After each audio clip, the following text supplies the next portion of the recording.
only 17 days away from the first preseason game of the 2024 season. Football is creeping up on us. Your fantasy drafts are coming up. So we are here to help as we welcome you to another edition of Fantasy Football Today on CBS Sports Network. I am Adam Aizer, joined by Jamey Eisenberg, of course. Hello, Jamey. What's going on? Countdown is here, buddy. Nobody loves a countdown better than you. Do I like countdown? I do like a good count. Who doesn't like a good countdown? New Year's is super fun. Dan Schneier is also here. Dan, this morning on our podcast, we talked about tiers, which is, of course, a fantasy term. But I took the opportunity to ask Jamey for a movie that made him cry. First of all, can you guess that movie and give me a movie that brings tears to your eyes? Forrest Gump is my guess for Jamey. No, that was clearly wrong, just based on his reaction there. That wasn't even anywhere close. Marley and Me. Yeah. Marley and Me was the answer? Yeah. For me, I'm not even sure I know of a movie that brought me to tears. Maybe I am a soulless human being. No, you're just a tough guy. All right, well, what you think about this show's making me cry. Well, I don't wear glasses, so I can be an action hero since I don't wear glasses.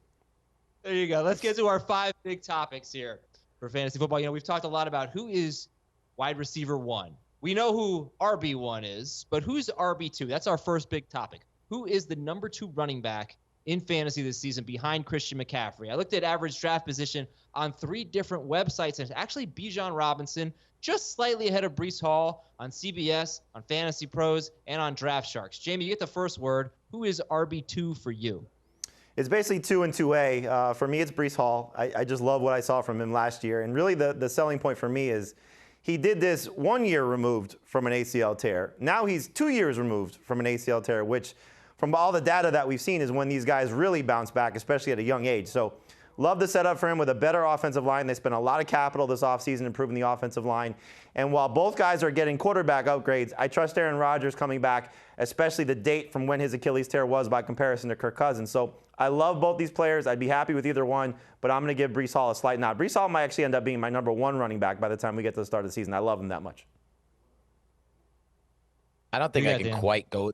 I don't think I can quite go with Breece Hall or Bijan as my RB1, but I do like them both enough to think that this is a clear tier 1 for running backs this year with these 3. If I'm in a salary cap league, an auction league, I'm going to get one of these 3 backs if I'm going with the hero running back strategy. I'm not going to wait and get Jonathon Taylor or Jahmyr Gibbs because I think there's a big drop off. And the main reason is, and especially if you're in PPR leagues, the reception upside for both of these players, the way these coaches have talked about them and what we saw from Breece Hall last year, because we've talked a lot about the upgrade for every Falcons position player.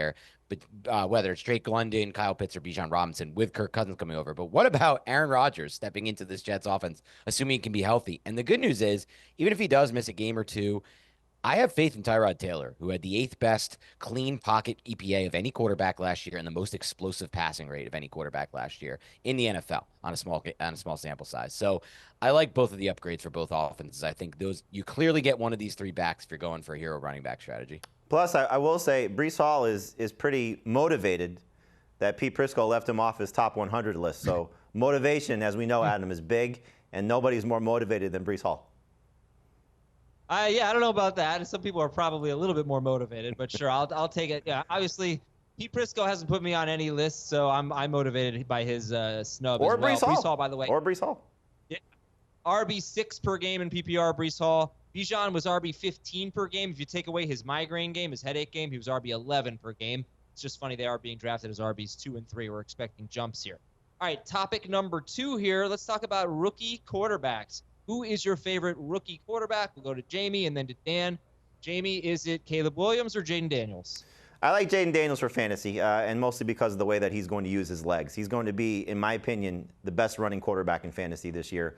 Him or Anthony Richardson, but I love the setup for him. I think we saw it in LSU, just how he won the Heisman. He's going to be fantastic as a passer, but what he'll do as a runner, especially in year 1, we know he's got the ability to be a 1,000-yard guy. And so while Caleb Williams has better weapons, he's going to be a better passer right away at least. I think Jayden Daniels could actually be one of these guys that we talk about that breaks fantasy. So top 12 guy for me. I actually have him ranked number 11. I would be very thrilled to draft him as my only quarterback because I do think that as long as he stays healthy, he's going to be an absolute superstar.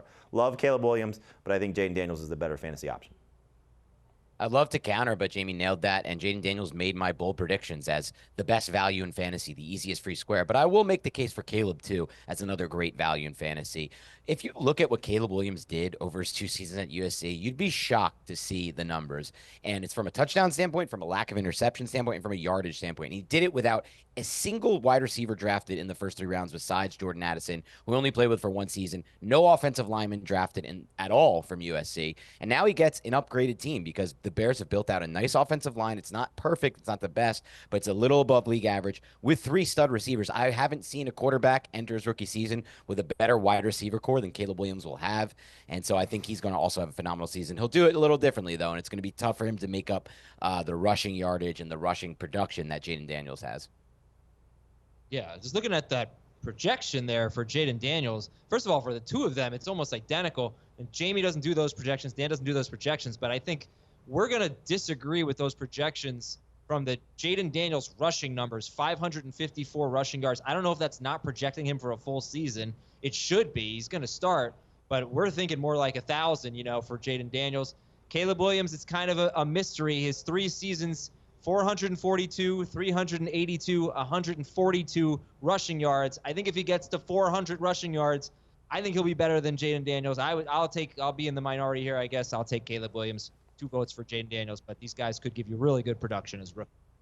All right, Texans wide receivers. This is going to be fascinating. I mean, I think in week 1, we're just going to be overreacting like crazy to whatever happens. We'll see. And then we're just going to keep overreacting every single week. But I want to know who has the best average draft position among these 3 Texans wide receivers. We've got Nico Collins going in the middle of round 3.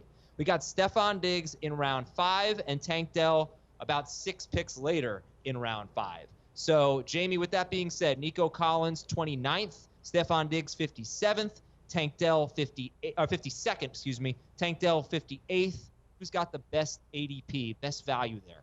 Well, I think the way you set this up makes perfect sense. You take the one that's last because we don't know exactly how this is all going to shake out. And if you're getting similar stats from these guys by the time the season's over, the one that you get the last of the 3 is the better off for your fantasy team. I still like Nico Collins the best, and round 3 is actually later than where I have him ranked. I actually have him ranked as a 2nd-round pick. To me, he feels the safest. But Tank Dell is the guy that every time C.J. Stroud's asked about his receiving core, this is the one he talked about going back to pre-draft through last year, even this offseason after getting Stefon Diggs. I do feel like Diggs is getting a little bit disrespected, but based on age, I'm not necessarily fond of the older players. He's in his early 30s already. By comparison, you saw Nico Collins last year, 3rd-year breakout, Tank Dell going into a sophomore campaign. I think as long as Dell stays healthy, he's going to challenge to be the number 1 guy there. They all really going to be very, very productive, but for me, I'm going to take the one that's last if we're just talking about value. I'll go with Nico Collins here. I think Nico, like Jamey said, should be a 2nd-round pick. I could argue he could be as early as a mid-2nd-round pick, and a lot of that has to do with what he did last season. His yards per route run was historically good, and that is one of the stickiest advanced stats year over year, and it just showed how dominant he was. And within that Bobby Slowick scheme, what I like so much about him is he's used on those deep in-breaking routes, so we're going to still see a huge yards per reception and a lot of chunk gains no matter how this offense evolves. And to me, there's a little less risk because Tank Dell's coming back off the injury, and like Jamey said, Stefon Diggs' numbers have trended down as he gets older, so I feel like the cleanest bill here is Nico Collins. It's a little bit of a a luxury to pay with the 2nd or 3rd round pick, whatever you're going to end up using on him, but I'll play that luxury. All right, let's ask the same question about the Chicago Bears wide receivers now as we get into topic number 4. Who's got the best average draft position? We've got DJ Moore going 38th overall, so that's early in round 4. Now, Keenan Allen, he's going in round 8 on our site, 86th overall. I will say that CBS ADP is much lower on Keenan Allen than the other websites. So in other sites, you might see Keenan Allen go in the 5th or 6th round. But we'll play this game where he's going in round 8, and Odunze is going 98th overall. DJ Moore, 38th. Jamey, Keenan Allen, 86th. Odunze, 98th. What's the best Bears value? I'm going to go with the last one here again. It feels like it's cheating, but I don't want to pay that price for DJ Moore. He was an absolute star last year, helped me win a lot of fantasy leagues. And listen, he was great with Justin Fields. I think he'll be better in terms of a player with Caleb Williams because he'll be a better passer. But there's too many mouths to feed in this offense. And so to be drafting him that high, banking on a rookie quarterback to support all of these guys and still make DJ Moore the top priority by a distant margin, I just don't want to pay that capital. I'm out on Keenan Allen. I just think this is going to be a tough season for him statistically. He's used to the target volume being there. That won't be the case. He's used to the reception total carrying his fantasy production. That won't be the case. He's never been a consistent high-end touchdown producer. I don't think that happens in Chicago. So I'll take the unknown, and hopefully Odunze comes in and makes a lot of plays. We saw Keenan Allen miss the final 4 games last year with a heel injury. I don't know how much of that was actually really an injury that he couldn't play through. Clearly Justin Herbert was not playing, and the team was out of it. So I don't know if necessarily he could have played through that, but still an older receiver. If he does miss time and Odunze gets even a bigger bump in terms of targets and production, give me the unknown quality. I'll take Odunze all day long here. Yeah, for me, it's the player who I think has a good chance to be in the mix as my 5 most rostered players this year, and that's Odunze. And I think a case can be made that he might be the best wide receiver on the Bears roster. And if you look at the scouting reports and you take an actual look at their film from college, it's a fair case to be made. I viewed him as one of the best wide receivers. I would have him as wide receiver 1 in 7 of the last 10 draft classes. He had a 75% contested catch rate last season, which is bonkers. You throw the football up near him, he will come down with it. He's a smooth route runner. He can run all 3 levels of the field. He can block, so he'll be on the field because of that. He actually made impact in the screen game at Washington, but really where I see him breaking out in year 1 is in the red zone. I think on 3rd downs and in the red zone, he's going to evolve as Caleb Williams' go-to guy, and they had the extra time to work together with the rookie minicamp as well, which I like building that rapport out. So it's Odunze for me for sure. Yeah, I don't know. I hear that, guys, but for Keenan Allen to not return 8th round value would be nuts. If he stayed healthy and didn't return 8th round value, he's never been that bad, except maybe his 2nd year he had a bad season. Other than that, he's basically been a top 12 wide receiver per game in PPR every year. He's never been in this type of situation, though. That's the difference. He's not my favorite in the group, but he's my favorite value in the group, because usually I'm used to seeing him going in this about 60th. 86th overall just seems a little bit nuts to me on Keenan Allen, so just my favorite value here. Well, listen, guys, I like to save the best for last. The wide receiver trio that everyone's talking about, the Los Angeles Chargers. What's the best value here? Topic number 5. Who came up with this one? It was me. Lad McConkey in round 7 or late round picks on Quentin, Johnston, and Josh Palmer. Johnston going 152nd overall, Palmer 162nd overall, or McConkey going 77th. Jamey, who's the best value in the Chargers receiving core? Yeah, I like Lad McConkey. He's going to be on a lot of my fantasy teams, but Palmer's the easy answer here. I mean, you saw what he was able to accomplish over the last couple of years when someone's been missing. And look, Justin Herbert's got a lot of different things at play here. No Keenan Allen, no Mike Williams. New coach coming in, new system with Greg Roman and Jim Harbaugh. And so we know they're not going to throw the ball at the same level they have the last couple of seasons, but they're still going to pass the ball. Everybody just thinks they're going to hand the ball off and play defense the entire time. They are going to throw the ball. They're not going to put a talent like Justin Herbert and not give him the opportunity to make plays. Palmer is the established guy of this group. Quentin Johnston was a flop last year. I hope he can bounce back in year 2. But we heard the report from The Athletic about the top 2 receivers being McConkey and Palmer right away, and Johnston having to work in the mix. And let's not forget they added DJ Chark as well. Very disrespectful, you Adam, not to put him as part of this conversation. But in any event, give me Palmer based on this cost. I think he'll end up being much better than this average draft position, and it would not be shocking if he's better than McConkey across the board. I've been accused at times of agreeing with Jamey too much, but I think it's disingenuous to disagree just to disagree. So it is Josh Palmer for me. One thing I loved about Josh Palmer when I evaluated his tape at Tennessee was his ability to track the ball on the vertical plane. It stood out despite poor quarterback play.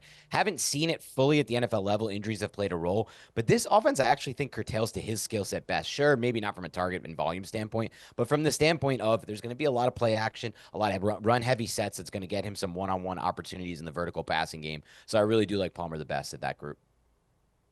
Instead of like Jamey and me, or instead of Marley and me, we could have like and me. Jamey just throwing frisbees to Dan in the park. Oh, look, like Adam, that. come up with more great takes, and I'll agree with you more often. All right, how about this? Up next, we got some early average draft position that we're going to be talking about here on Fantasy Football Today. We're not necessarily interested in what's happening right now. We want to know what's going to change as we get closer to draft season. When we come back, Jamey's going to give you 5 projected ADP risers on Fantasy Football Today.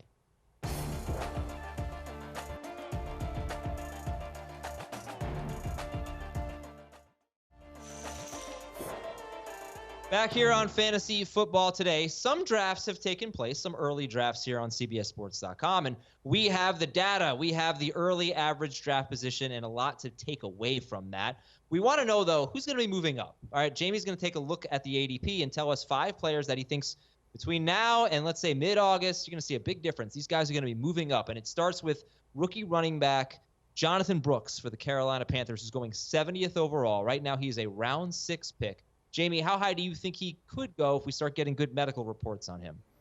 I mean, potentially round 4. I would say probably round 5 is where he would settle, in terms of getting a healthy Jonathon Brooks. And that's really the key. If we get to training camp and he is ready to go, no issues, no pup list, no any restrictions based on the knee injury, I think he's going to be a guy that potentially skyrockets. Look, the Panthers are going to do a good job running the ball this year. Dave Canales got great production from his running back last year, Rachaad White, as a pass catcher, and I think Brooks will be a better runner while still being involved in the passing game. Chuba Hubbard was good last year. Miles Sanders obviously has a good career, but he flopped in Carolina. I think they drafted Brooks to be the go-to guy. Hopefully it's right from the start of the season, right from the start of training camp, and if he's good to go, he may be a top 15 running back. I don't hate it. I think from the tape I watched of this rookie class, Brooks was my RB1 because he did something that I saw from Breece Hall when I watched his tape at Iowa State. And it's the ability to set up your blockers and tempo your runs. My issue is we've seen a lot of running backs, just not 1 year removed from the ACL, struggle a bit to come back at first. I know Breece Hall, a bit of an exception there, but still wasn't quite at top speed as we saw in his rookie season. Other running backs have taken a worse turn than that, Javonte Williams being a good example of that. So I'm not so sure they're willing to turn this backfield over. I know we're very excited about what we saw from Rachaad White and Dave Canales last year from a target standpoint, but I also want to note that Baker Mayfield and Bryce Young are different quarterbacks, and the Panthers have done a lot to upgrade the weapons around him. So I'm kind of still curious to see where that passing attack goes with Dave Canales having those weapons. So for me, he's a player who I think will rise, will get the hype if he's there in training camp, but he'll be someone I'll be avoiding. By the way, I don't hate it is about as mean as Dan's going to get to Jamey. So just let it there. Christian Watson is next up on your list. He's an early round 8 pick, 86th or so overall right now. Christian Watson. And again, same kind of question here. If he seems healthy, seems like he's got the hamstring issues figured out, which honestly, I don't know that we're really going to know that until the season starts or, until he's really tested. I don't know. But how early do you think he could go? Right now, Christian Watson's a round 8 pick. Probably another 2 rounds. Again, we see receivers getting drafted much sooner than ever before, understandably so, especially if you play in 3 receiver leagues. And so 3rd-year receiver, the hype is already there, because I think a lot of people that do what we do are looking at this guy and saying he's different than Jayden Reed, he's different than Dontavian Wicks, he's different than Romeo Doubs, and can be the alpha in this receiving core, which is crowded, and you have to take that into account. Jordan Love did a great job last year, even when Watson was on the field, spreading the ball around, including the tight ends, and we know the running backs will be a part of this as well. But just based on how he profiles and when we've seen him play and seen him been healthy, a lot of it was more so his rookie campaign with Aaron Rodgers as opposed to last year. But there was a solid connection between Love and Watson at times, and that can only get expanded if he's on the field for the majority of the season. So this is the type of player that if he hits, will be a league winner, no doubt about it. So Christian Watson will always have a special place in my heart because he was my first breakout call on Beyond the Box Score, and it worked his rookie year. But things have changed a lot in Green Bay since then. They've added a lot of talent at the wide receiver position around him. And more importantly, Jordan Love, who's now quarterback there, showed, in my opinion, a great job of scanning the field and delivering to different targets, not locking in on one target. I know he had some success with Watson, but there was also a really good job by him, in my opinion, of going through his progressions and getting to the right read. So ultimately, I think he can be a league winner from a talent standpoint, but I worry that the volume will never quite be there for him to be a consistent fantasy wide receiver 1. So while I do think his ADP will rise, and it's a great call by Jamey on that front, I am a little bit worried about what his ceiling is from a target standpoint. Yeah, I agree with you. I do think they have a lot of good wide receivers, but I don't know. Jayden Reed's pretty exciting too, but I don't think anyone on the team, I think you'd agree with this, Dan, I don't think any of those receivers have as much upside as Watson. Not from a talent standpoint, but again, upside in fantasy to me is reliant on volume. Yeah, it's a good call. All right, Jaylen Warren is 3rd on Jamey's list here. He is going 104th overall, so that's a late round 9 pick for Jaylen Warren. Why is it that you think he could be an ADP riser?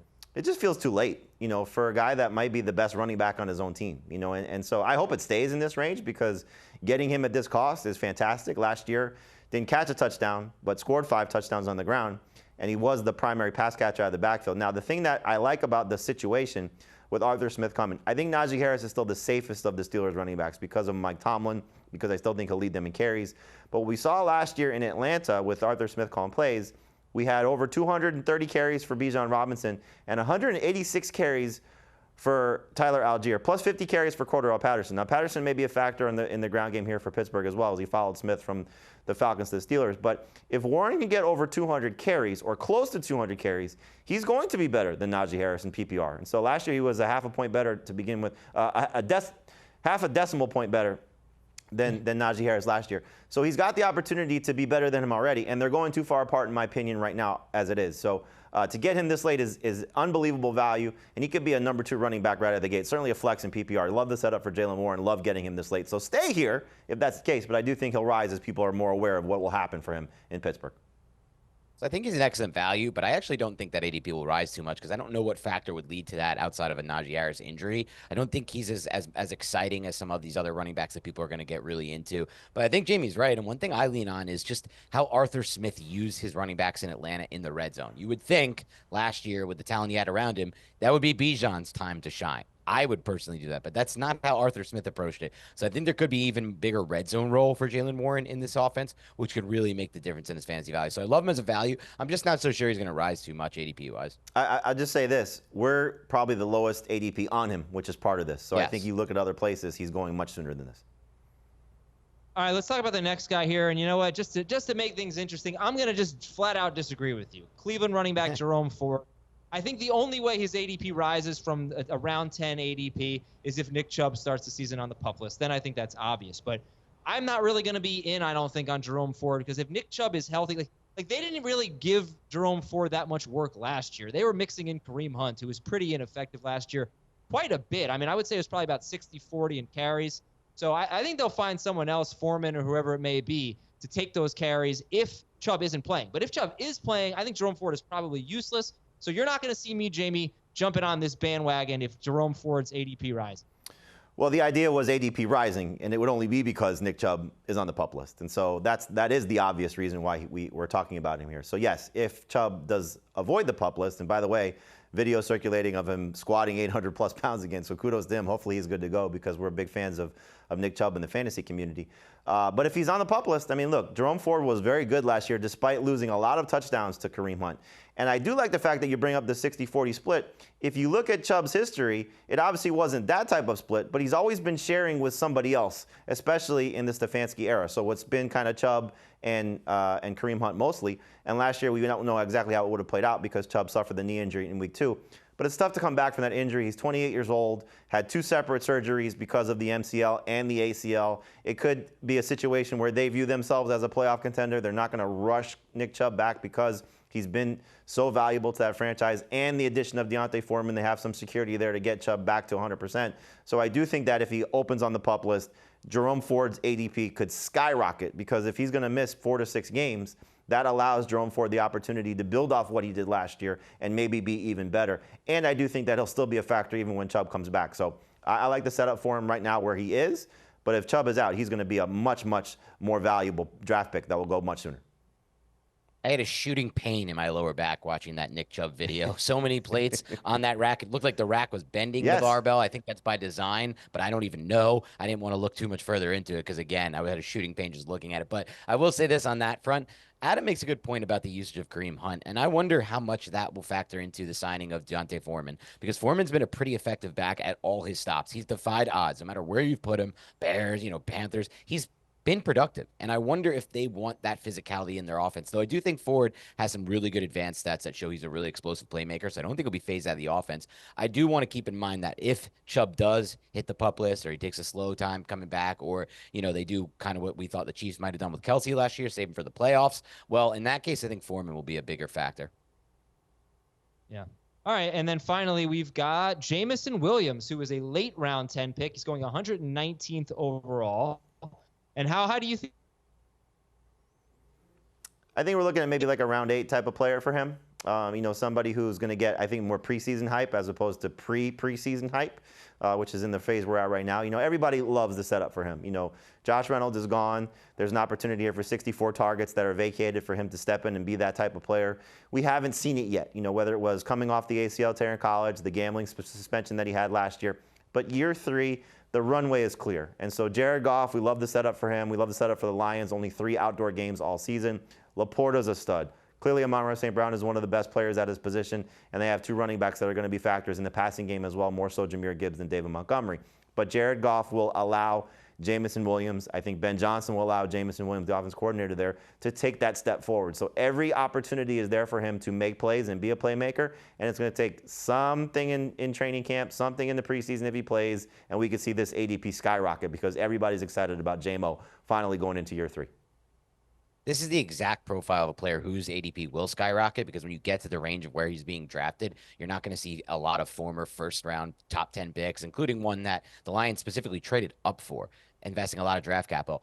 I'm just skeptical of it actually working out. From my observation of the Ben Johnson offense, it's very concentrated through the play-action passing game, with reads 1 and 2 being Sam Laporta and Amon-Ra St. Brown. And to be quite frank, based on the offensive line and the run game, those reads are open a lot, and Jared Goff can deliver the football there on time. And I don't know, there's going to be opportunities for Jameson. We saw it in the playoffs, but I don't know how consistent that's going to be from a fantasy standpoint. So I do think his ADP will skyrocket, and I think I'll be laying off of it. I just want to go back to Ty and Jameson and Christian Watson real quick because Dan referenced something there. These aren't going to be guys that have a lot of targets. You have to understand that. They're not going to be top 10 caliber fantasy options unless they score a bunch of touchdowns. But for where you're drafting these guys, especially Watson could be a number 2 receiver, Jameson Williams could be a number 3 receiver, the value is unbelievable for the type of production that they can give you. And so you're not drafting them to be volume type of guys, but you're drafting them to be potential weekly difference makers. So 6-7 weeks out of the season, these guys could be guys that win you your week, and that's why you're taking them to be your number 3 or 4 wide receiver based on how you build your team.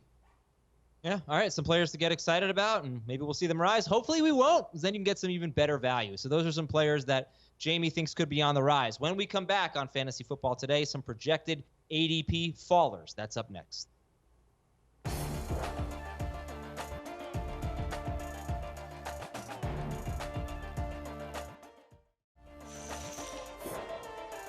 All right, welcome back, everybody, to Fantasy Football Today. DJ Moore going at the 3-4 turn.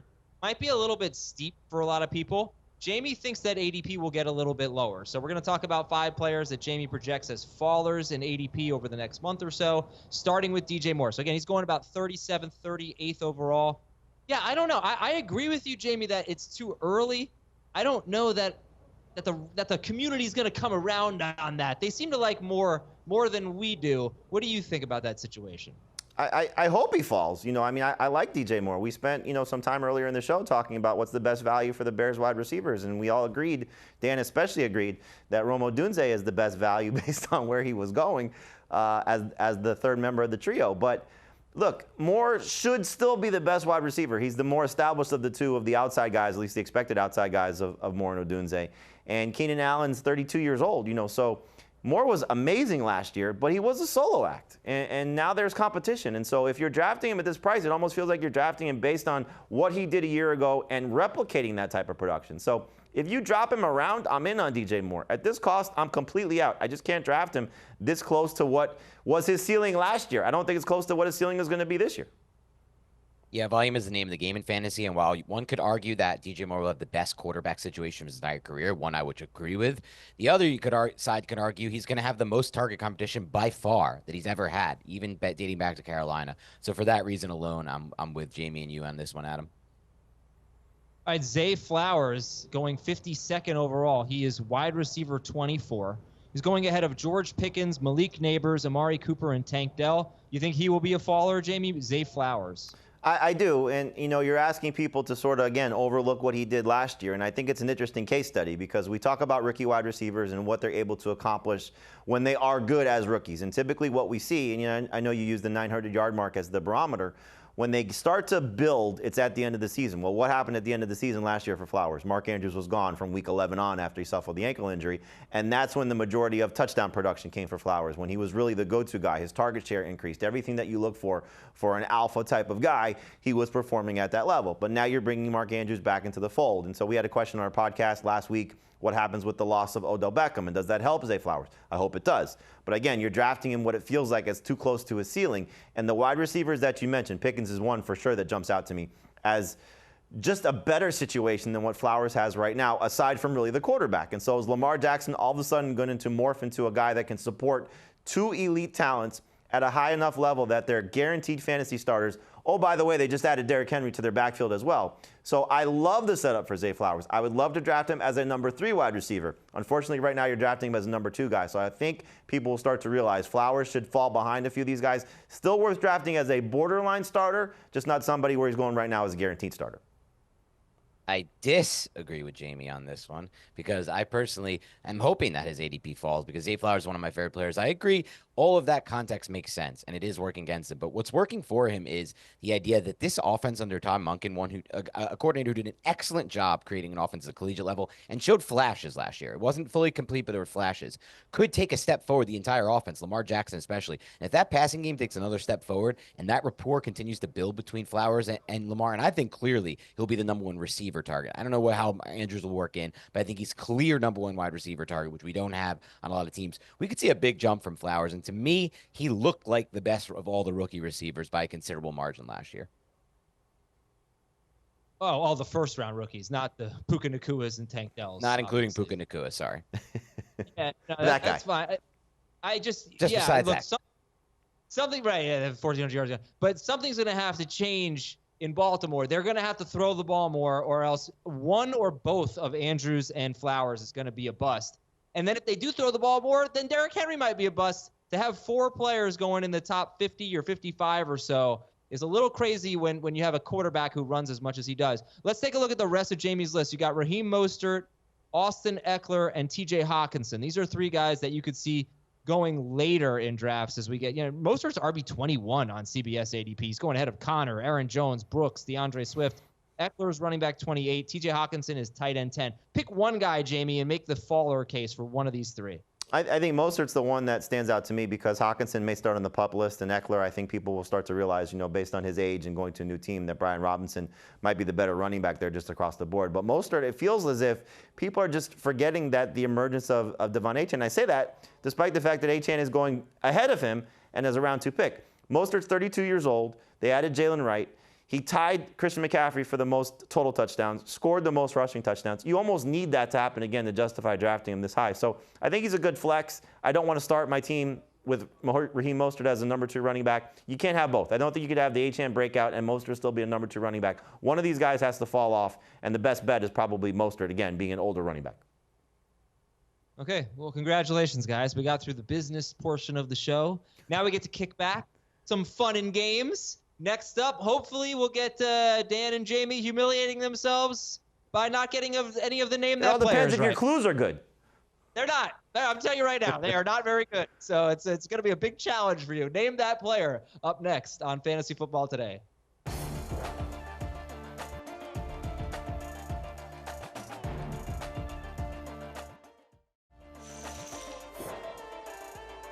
Man, the controversy starting during the commercial break. We can't figure out how to play Name That Player. No. We know how to play Name That Player. We know how to play Name That Player. Yes, this is a you problem. Okay, I'll just text you who it is, and if you want to look down, you could just shout. We're just asking for a position, Adam. We're just asking for a position.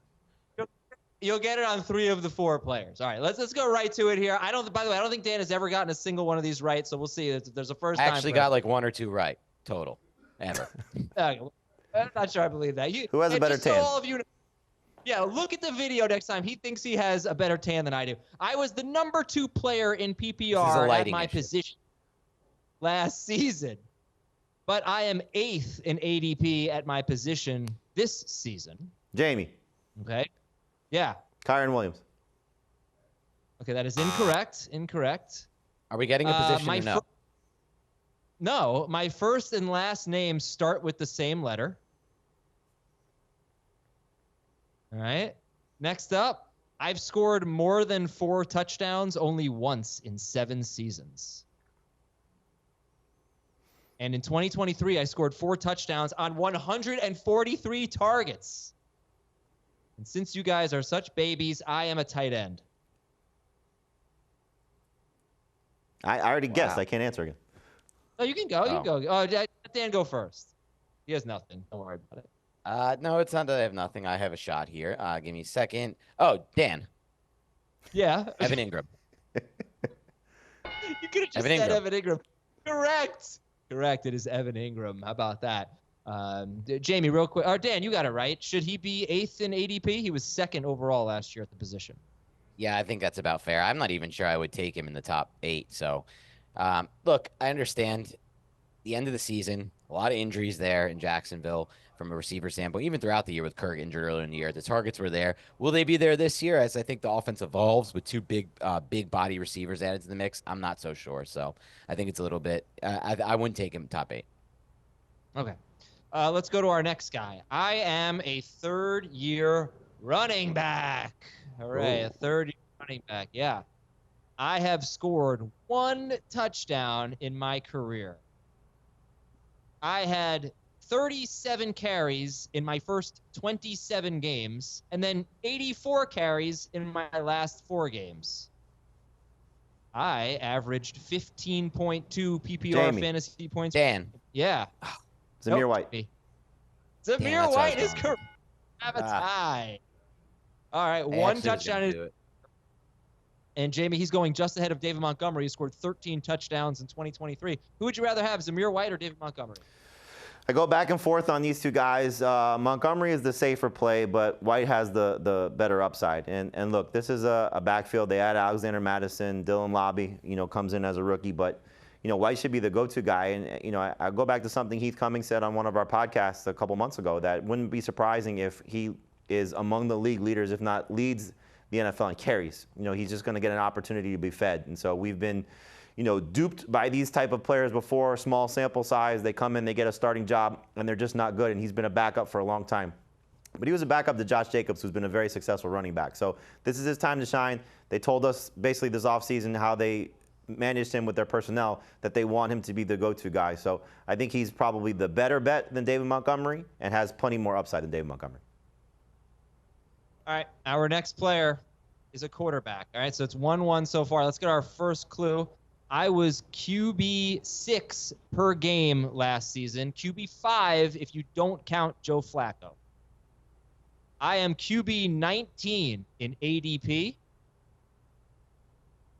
I will be playing for my 3rd NFL team. One of my teammates is Dan. Go ahead. Kirk Cousins? Kirk Cousins. And you know what? Let's get the last clue in here, just so we got to make sure we get all. That's right. Oh, yes. I am roughly the same age as Dan, but much cooler, obviously. I thought that would give it away. I didn't even need that clue. That would have given it away, but I didn't need that clue. How old are you, Dan? 30. Just turned 35. Oh, so is Kirk Cousins. Or he's going to be 35, I think, something like that. There you go. Yeah, Kirk Cousins, QB 19, coming off his best season, really, as QB 6 per game, or at least one of his best seasons. What do you think about that value? I don't love it, personally. I think the weapons are good around him, but there's no rushing upside there. And I think Jamey made this point a little bit earlier, and I really like this point, that we're all worried about Aaron Rodgers coming off of his Achilles, but his Achilles was a lot earlier, and Cousins was pretty late in the season, and Achilles is really dangerous injury, especially this late into a quarterback's career or any player's career. So I think there should be a little bit more concern from an injury front there. Last one. It's 2-1, Dan. You guys are doing great. These clues are awesome. Here we go. I am a 6th-year quarterback. I have finished top 12 per game in 4 straight seasons. Whoa. In 6-point per passing touchdown leagues. I never finished top 5 per game. I was the 1st overall pick and also the 9th overall pick in the draft. Dan. Yes. Jamey gets in there to tie it up. Kyler Murray. Damn it. Kyler Murray. You do that, Dan? You had that one? I had that one. Yeah. Once you did the 1st overall pick. Damn.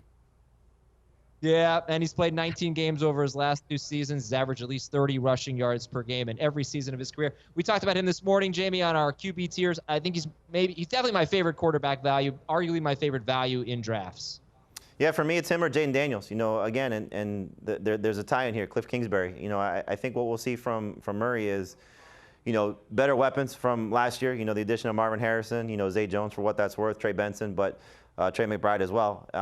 The rushing total should be back there, and we've seen him be among the better running quarterbacks. Will he get to that 800 mark threshold, which is almost a lock to be a top 10 guy. I don't think so, but his passing totals will certainly support that. So love the setup for him. Like you said, the value is fantastic. You get him after Jordan Love based on ADP right before Brock Purdy, so almost as the 10th quarterback coming off the board, but has top 5 upside. We've seen that and certainly has the ability to get there once again. Okay, quick tiebreaker. Who is going first in ADP? Caleb Williams or Justin Herbert? CBS ADP. Caleb Williams. Justin Herbert. Dan says Herbert. Jamie says Williams. It is Justin Herbert. He's going 5 picks ahead. Dan wins. Name that player. Way to go, sir. This is honestly the best name that player of my lifetime. Thank you to everybody who supported me along the way. And really me. I mean, I'm the one who came up with Play that Oscar music. Get me off the stage.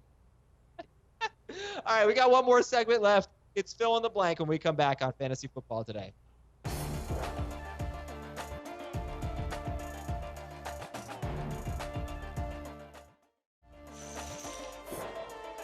One of the things we love to do on Fantasy Football Today is to hear from you, hear from our audience. So we reached out on social media, got some fill in the blanks from the audience, and let's take a look at what they've got. And Jamie and Dan will fill in the blank. All right, first, remember, earlier in the show, Dan did say that Zay Flowers was better than Puka Nacua, but I think that was a mistake. So let's get a Puka Nacua ranking. Under this circumstance, Cooper Kupp stays healthy the whole season. Nacua finishes as wide receiver blank, and Stafford finishes as QB blank. We'll go Jamie, then Dan. Nacua finishes as wide receiver 8, and Stafford finishes as quarterback 16. Nacua wide receiver 13 for me. Stafford quarterback 15. Wide receiver 13. Dan, are you willing to say that Cooper Kupp will be better than Puka Nacua if they both stay healthy? I think if Cooper Kupp stays healthy, now that means he's not playing hurt. He's actually healthy. I think he will outscore Puka Nacua. It's one of my bold predictions. Wow, okay. Next up, if Aaron Rodgers plays 17 games, Garrett Wilson will score blank touchdowns. Are we assuming Devontae Adams is not a Jet? Yeah, let's assume that first, yeah. Garrett Wilson will score 9 touchdowns. And by the way, Kupp being better than Nacua is bolder than Dan's other bold prediction of Bijan Robinson will be running back 1.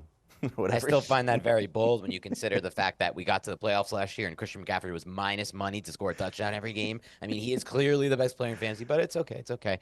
I would go with 11 touchdowns for Garrett Wilson, okay? I'm going to go with 11 touchdowns for Garrett Wilson if Rodgers can play all 17 games. Okay, I am ranking Keenan Allen below DJ Moore because blank. He's old. Too old. Because he can't stay healthy. He can stay healthy for some stretches, but he's had issues.